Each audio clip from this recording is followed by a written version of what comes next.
क्या आपको ज्ञात है कि इतिहास की गहन परतों में एक ऐसा असुर या दैत्य का उल्लेख मिलता है जिसने समस्त त्रिलोक को अपनी दैत्य शक्ति के अधीन कर लिया था? यह कथा बीरजनाद नामक असुर की है, जिसने इंद्र तथा त्रिदेवों को भी भीषण युद्ध में पराजित कर उन्हें गुप्त स्थानों में छिपने के लिए विवश कर दिया था। इस कथा की गहराई उस युग में छिपी है जब श्री गुरु गोबिंद सिंह जी अपने पूर्व जन्म दुष्ट दमन के रूप में अकाल पुरुष परमात्मा की भक्ति अनेक युगों से श्री हेमकुंड साहिब की पवित्र भूमि पर कर रहे थे, और जब उन्होंने दुर्गा माता की सहायता से असुरों का संहार करने में अपना योगदान दिया था। इसके उपरांत जब अकाल पुरख प्रसन्न होकर दुष्ट दमन जी को दर्शन प्रदान करते हैं तो वे कहते हैं, हम तुमसे अत्यंत प्रसन्न हैं क्योंकि तुमने देवी की सहायता की, जो वास्तव में हमारा कर्तव्य था। उसी गहन वार्तालाप के दौरान दुष्ट दमन जी पूछते हैं, क्या आपने पूर्व में भी चंडी माता की सहायता की थी? तब अकाल पुरुष उत्तर देते हैं, हाँ, प्रलय से पूर्व मैंने सर्वलोह अवतार धारण किया था, जब बीरजनाद नामक असुर ने तीनों लोकों में त्राही त्राही मचा दी थी, और जब समस्त देव तथा त्रिदेव युद्ध में बुरी तरह पराजित हो चुके थे।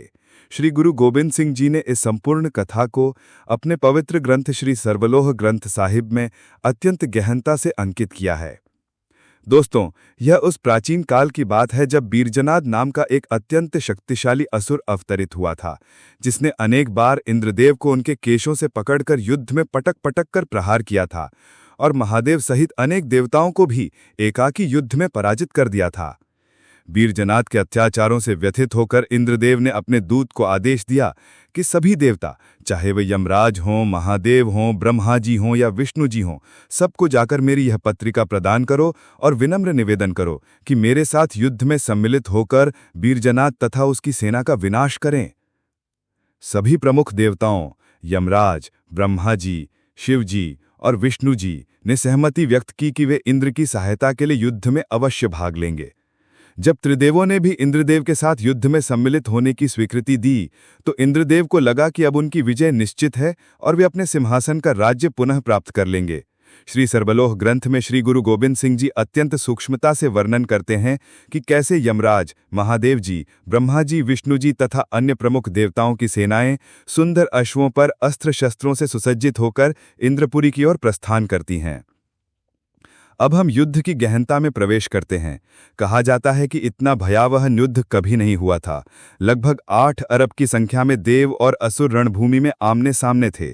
असुरों की सेना का सेनापति बीरजनाद था, जबकि देवताओं की सेना का नेतृत्व श्री विष्णु जी कर रहे थे, जो सुमेर पर्वत से युद्ध की रणनीति संचालित कर रहे थे।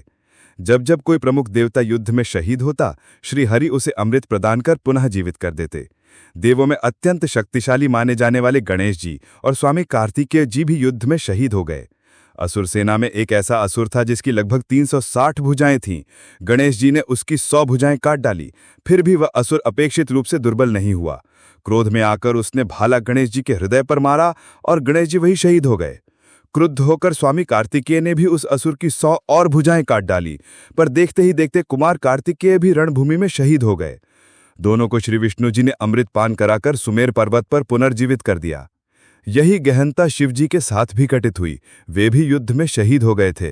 कथा के अनुसार जब शिव जी का सामना असुर सेना के एक प्रमुख असुर से हुआ, तो क्रोध में शिव जी ने अपना त्रिशूल उसे मारा, पर उस असुर ने ऐसे प्रचंड बल से तीर चलाए कि वे सीधे शिव जी के मस्तक में आ धंसे। उनके सिर से रक्त फुफकार कर निकलने लगा और वे भी शहीद हो गए। यह दृश्य देखकर इंद्र, जो शिवजी के सहारे ही निडर होकर युद्ध कर रहे थे, हतप्रभ और भयाक्रांत हो गए कि यदि शिवजी की यह दशा है तो उनकी क्या स्थिति होगी। यद्यपि अमृत के प्रभाव से शिवजी पुनः जीवित होकर युद्ध में लौट आए, किंतु आगे चलकर वे यमराज, ब्रह्मा जी, वरुणदेव, सूर्यदेव और चंद्रदेव जैसे प्रमुख देवताओं के साथ पुनः शहीद हो गए। दोस्तों, उस समय ऐसे अनेक बलशाली असुर थे जिन्होंने इंद्र के वज्र का प्रहार कई बार सह लिया।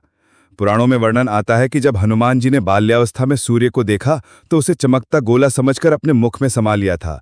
तभी इंद्र ने सूर्य को छुड़ाने के लिए हनुमान जी के मुख पर वज्र का प्रयोग किया था। तभी से हनुमान जी का मुख वर्ण परिवर्तित हो गया था। सोचिए, जिस वज्र के प्रहार में इतनी शक्ति हो, उस प्रहार को सहकर भी प्रमुख असुर सेनापति उठ खड़े हुए। इंद्रदेव यह देखकर अत्यंत चकित और भयाक्रांत हो गए। युद्ध इतना भयानक हुआ कि अंततः विजय असुरों की हुई।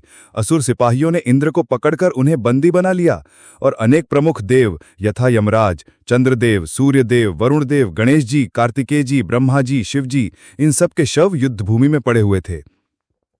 जब यह ज्ञात हुआ कि इंद्रदेव बंदी बना लिए गए हैं और शिव जी, ब्रह्मा जी तथा अन्य प्रमुख देव सेनापतियों का कोई अता पता नहीं, तब भगवान विष्णु ने अपने एक सेवक को उन्हें खोज लाने का आदेश दिया और वे स्वयं तीव्र गति से अपनी सवारी गरुड़ जी पर आरूढ़ होकर इंद्र की मुक्ति हेतु निकल पड़े। कुछ राक्षस इंद्र को किसी गुप्त मार्ग से ले जा रहे थे। तभी विष्णु जी मार्ग में आकर उन असुरों का संहार करते हैं और इंद्र को कैद से मुक्त करा देते हैं। फिर इंद्रदेव सहित उनके पुत्रों को गरुड़ जी पर बिठाकर सुमेर पर्वत पर ले जाते हैं। उधर श्री विष्णु जी द्वारा भेजा गया दूत रणभूमि से जैसे तैसे शिवजी, ब्रह्मा जी तथा अन्य प्रमुख देवताओं के शव ले आता है और विष्णु जी उन्हें अमृत पान कराकर पुनर्जीवित कर देते हैं। जब सभी प्रमुख देवता सुमेर पर्वत पर एकत्र हुए तो विष्णु जी ने कहा कि अब युद्ध करने का कोई लाभ नहीं, असुरों ने भारी विजय प्राप्त कर ली है। जब स्वयं विष्णु जी ने कह दिया कि अब असुरों का वध हमसे संभव नहीं, तो इंद्रदेव घबरा गए कि उनका राज्य कैसे वापस मिलेगा। तब विष्णु जी ने कहा कि यह वीरजनाद और इन दैत्यों का संहार अब स्वयं श्री महाकाल अर्थात अकाल पुरख ही कर सकते हैं। यह ना किसी देव के बस की बात है, ना ही हम त्रिदेवों में से किसी के। यह सुनकर इंद्रदेव चकित रह गए, क्योंकि उन्हें तो लगता था कि विष्णु जी ही सर्वश्रेष्ठ हैं। विष्णु जी बोले, हे देवों, अब समय आ गया है कि हम उस अकाल पुरख की भक्ति करें ताकि वे हम पर कृपा करके हमारा उद्धार करें। तब सुमेर पर्वत पर विष्णु जी, इंद्रदेव और अन्य सभी प्रमुख देवता अपनी वेशभूषा बदलकर जटाधारी ऋषियों का रूप धारण करते हैं और वनों में जाकर अकाल पुरुष की भक्ति करने लगते हैं।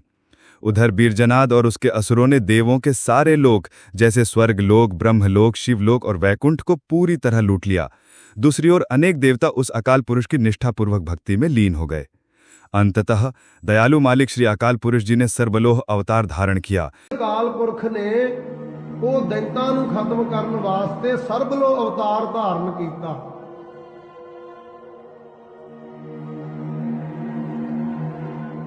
ऐसा जंगी शरीर कहते बई आ ਜਿਹੜੇ ਦੰਦ ਨੇ ਆਪਣੇ ਮੁਖ 'ਚ ਇਹਨਾਂ ਦੀ ਜਗ੍ਹਾ ਤੇ ਕਟਾਰਾਂ ਲੱਗੀਆਂ ਹੋਈਆਂ ਸਨ। ਨੱਕ ਵਿੱਚ ਦੀ, ਕੰਨਾਂ ਵਿੱਚ ਦੀ, ਜਿਵੇਂ ਤੋਪਾਂ ਗੋਲੇ ਵਰਸਾਉਂਦੀਆਂ ਨੇ, ਇਦਾਂ ਉਹਦੇ ਚੋਂ ਅੱਗ ਦੇ ਗੋਲੇ ਨਿਕਲਦੇ ਸੀ। ਮੁਖ ਚੋਂ ਵੀ ਅੱਗ ਦੀ ਲਾਟ ਨਿਕਲਦੀ ਸੀ। ਤੇ ਆ ਸਰੀਰ ਤੇ ਆਪਣੇ 3.5 ਕਰੋੜ ਰੋਮ ਦੱਸਦੇ ਆ, ਕੇਸ ਕਹਿ ਦਿੰਨੇ ਆ ਆਪਾਂ। ਇਹ ਵੀ ਛੁਰੀਆਂ ਵਾਂਗ ਸਰਬਲੋ ਮਹਾਰਾਜ ਦੇ ਸਰੀਰ ਤੇ ਖੜੇ ਸਨ, ਜਿਵੇਂ ਵਰਸ਼ੇ ਲੱਗੇ ਹੁੰਦੇ ਆ। ਇਹੋ ਜਿਹਾ ਬਜਰੰਗੀ ਸਰੀਰ ਬਣਾ ਲਿਆ ਅਕਾਲ ਪੁਰਖ ਨੇ, ਫੇਰ दैत्यों ਦਾ ਨਾਸ਼ ਕਰਿਆ। यह अत्यंत भयावह और विलक्षण रूप था। उनका शरीर वज्र सा कठोर और अग्निदीप्त था। मुख में दांतों के स्थान पर कटारें जड़ी थीं। रोम रोम में शूल और बर्छियों से नुकीले शस्त्र मानो उद्भासित होते थे। केशों की जगह बर्छे खड़े हुए थे। उनके मुख और कानों से प्रचंड अग्नि गोलों की वर्षा होती, मानो लाखों तोपें एक साथ दहकते गोले उगल रही हों। उनका समग्र शरीर लोहे सा दीप्तिमान और अभेद्य था। इसी कारण उनके इस रूप का नाम सर्वलोह अवतार पड़ा। इस भयानक रूप में अकाल पुरुष ने वीरजनाद और उसकी क्रूर असुर सेना का अंत कर दिया। दोस्तों, वास्तविकता में अकाल पुरुष के अब तक केवल 3 ही अवतार माने जाते हैं। पहला महाकाल, दूसरा श्री सर्वलोह अवतार और तीसरा श्री गुरु नानक देव जी। यह संपूर्ण कथा श्री गुरु गोबिंद सिंह जी द्वारा रचित श्री सर्वलोह ग्रंथ साहिब में अत्यंत गहनता से अंकित की गई है। आप चाहें तो और अधिक गहनता से यह कथा जानने के लिए श्री सर्वलोह ग्रंथ साहिब की कथा श्रृंखला को सुन सकते हैं। धन्यवाद।